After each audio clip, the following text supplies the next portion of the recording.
Welcome to this explainer brought to you by Forge College. Let's get right into it. In our last lesson, we tackled integrating findings into security workflows. We found the vulnerabilities, we patched the leaks, and we locked things down. So, what's next? Well, our fully patched ship is sitting right there on the launch pad. But before we blast off into our ultimate capstone project, multi-contract system implementation, which, by the way, is part of the final quest multi-contract system within our Solidity in Ethereum quests, we need a rock-solid plan. Today, we are mastering deployment, release management, and documentation. Think about it this way. Would you launch a multi-million-dollar rocket by just mashing a giant red button, squeezing your eyes shut, and hoping for the best? Yeah, probably not. You're going to want launch codes, a mission control checklist, telemetry instruments, and, absolutely crucial, abort procedures.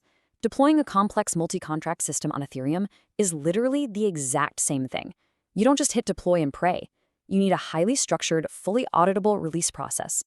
So here's our pre-flight manifest for today. Number 1, pre-flight checks and context. Number 2, the automated launch script. 3, mission control release checklist. 4, executing your test flight. 5, verifying the telemetry. And finally, 6, making sure we're totally ready for the capstone. Okay, Section 1, pre-flight checks and context. Let's talk about the integration feedback loop. Before liftoff, we have to guarantee that our artifacts, things like compiled bytecode and interface definitions, actually feed back into our system design seamlessly. We aren't just deploying into a black hole here. We're capturing deployment logs, mapping them to observability points in our documentation, and using that data to produce follow-up actions for the capstone build. It's this continuous, beautiful cycle of verifiable information. And to make that loop actually work, we need a highly functional launchpad. Basically, a minimalist structure is key. First, we need a deploy/scripts folder for our main node deployment script. Then, deploy/fixtures to hold our constructor arguments. We also need a deploy/output folder to catch our telemetry, which are the JSON addresses of our deployed contracts. And finally, a docs/release-checklist.md file, our strict mission protocol. Moving right along to Section 2, the automated launch script. Now, the magic word here is idempotent. What does an idempotent deployment actually mean? Well, it means we don't write one super messy script for our local tests and a completely different, slightly less messy script for production. Nope. We build one environment-aware script. It runs consistently, whether we're firing up a local Hardhat node or deploying out to an ephemeral test environment. If we break down our deploy.js script block by block, it follows a really strict sequence. First, it reads the network name and environment variables. Second, it obtains the deployer's signer, basically our captain's credentials. Next, and this is super important, it deploys our low-level libraries first. We have to handle link time dependencies, meaning we deploy our helper library, grab its address, and link it to our main contract before deploying the main payload. And lastly, it writes all those shiny new addresses to a JSON output file. All right, Section 3, Mission Control Release Checklist. I really cannot stress this enough. Deploying without checking off these boxes is basically like performing surgery blindfolded. You absolutely need a document that explicitly lists your pre-deployment checks, your verification commands, and your rollback steps, along with who is responsible. Did you compile and link the artifacts? Run npx hardhat compile. Did the integration smoke tests pass? Run npx hardhat test. Deploy to the test environment with node deploy.js, verify those runtime behaviors by checking events and state, and always document your rollback steps by listing your revert commands. It keeps everyone accountable and makes the whole thing totally auditable. Checklists are signed. Scripts are loaded. Section 4, executing your test flight.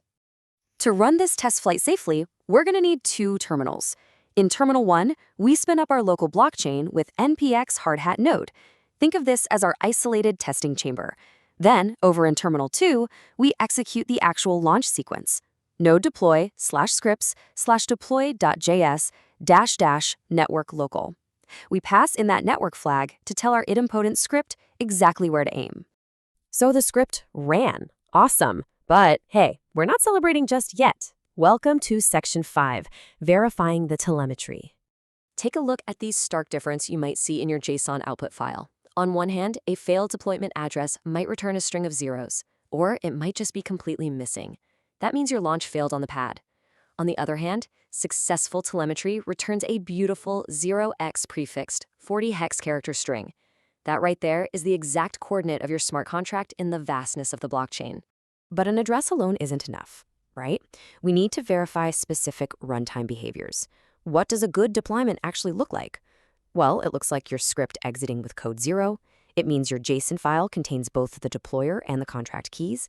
Most importantly, it means you can take those newly generated JSON addresses, feed them back into your smoke tests, and watch every single assertion pass perfectly. Oh, and your transaction receipts? They better show the exact deployed events you were expecting. Which brings us to our final debrief. Section 6, ready for the capstone. Let's take a second to look at what you've accomplished. You've built a reusable, environment-aware script, you've documented a rigorous release checklist, you've successfully executed a test flight, and you meticulously verified the telemetry and JSON outputs. You're not just writing code anymore, you're operating like a seasoned mission commander. You've literally transformed an ad hoc set of scripts into a repeatable, fully auditable delivery pipeline. So I'll leave you with this provocative question as we wrap up.